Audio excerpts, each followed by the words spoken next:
revisional de aposentadoria para quem se aposentou pela regra antiga por tempo de contribuição ou pela regra nova, a regra pós-reforma da Previdência, e que, ao longo da vida, teve períodos de auxílio-doença intercalados pela mesma moléstia.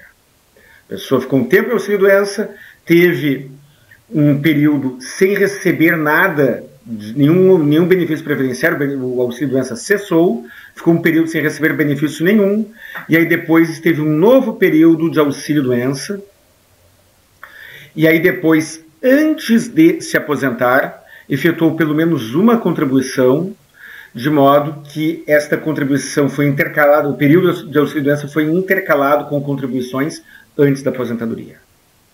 É para estas pessoas que eu estou falando hoje. Meu nome é Guilherme Colim, do canal Saiba Direito, sócio do escritório Colim, Ramos e Jesus Advogados.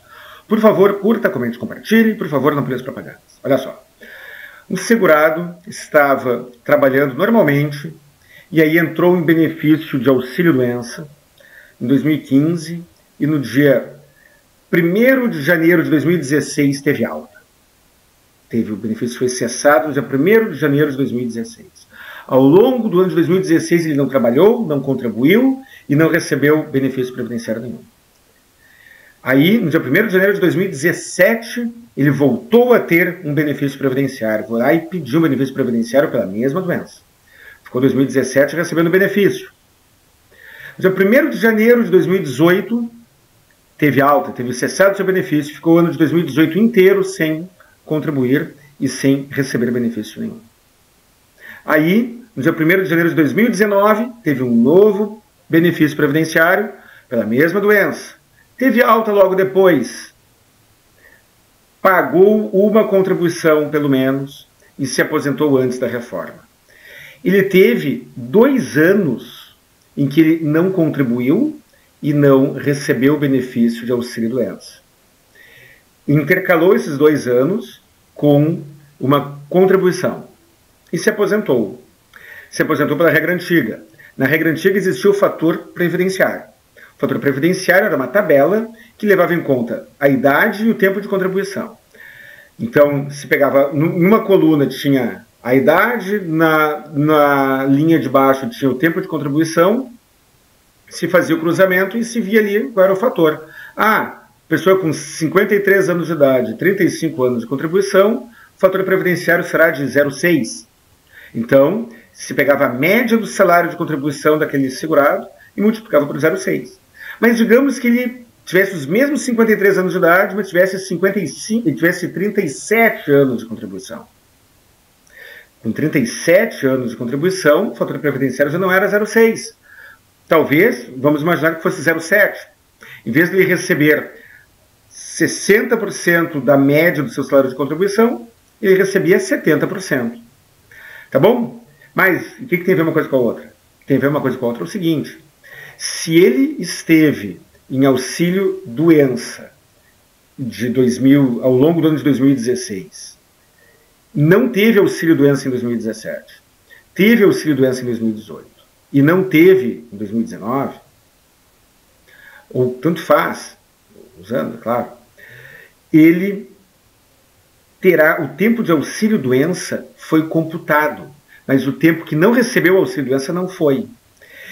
E ele pode agora, em 2025, ajuizar uma ação revisional em que ele discutirá a existência dos requisitos do auxílio-doença naqueles 2 anos que ele ficou desprotegido. Aí ele discutirá isso, os 2 anos que ele deveria ter recebido auxílio-doença e não recebeu. E aí talvez você precipitadamente questione, mas já está prescrito. Está prescrito o direito de receber o pagamento, de receber, mas não o direito de ver aquele tempo lançado no seu CNIS. E com esses 2 anos a mais, ele terá uma melhora na sua posição na tabela do fator previdenciário. E terá então uma diferença de RMI, RMI é a renda mensal inicial, terá uma diferença daquela renda mensal inicial, que ele poderá cobrar de maneira retroativa, desde a data da entrada, desde a data da implantação do benefício até a data da alteração do valor. E terá um aumento de renda futuro também. Mas vamos imaginar que este nosso segurado hipotético tenha se aposentado agora, após a reforma da Previdência. Ele se aposentou em 2021, 2022, tanto faz. Aí, como é que funciona a regra de cálculo após a reforma da Previdência? Ela é calculada da seguinte maneira: 60% da média do salário de contribuição, mais 2% por ano que exceder o 20º.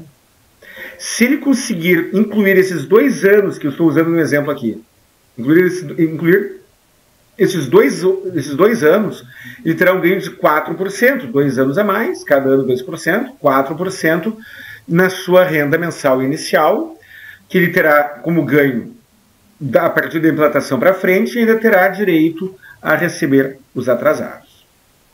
Então, meus queridos inscritos aqui do canal, queridos colegas advogados, quando você, advogado, for avaliar o CNIS, for avaliar ali aquela tabelinha com histórico de benefícios que o segurado obteve, iniciou tal data, acabou tal data, cessou tal data, iniciou tal data, cessou tal data, e assim vai.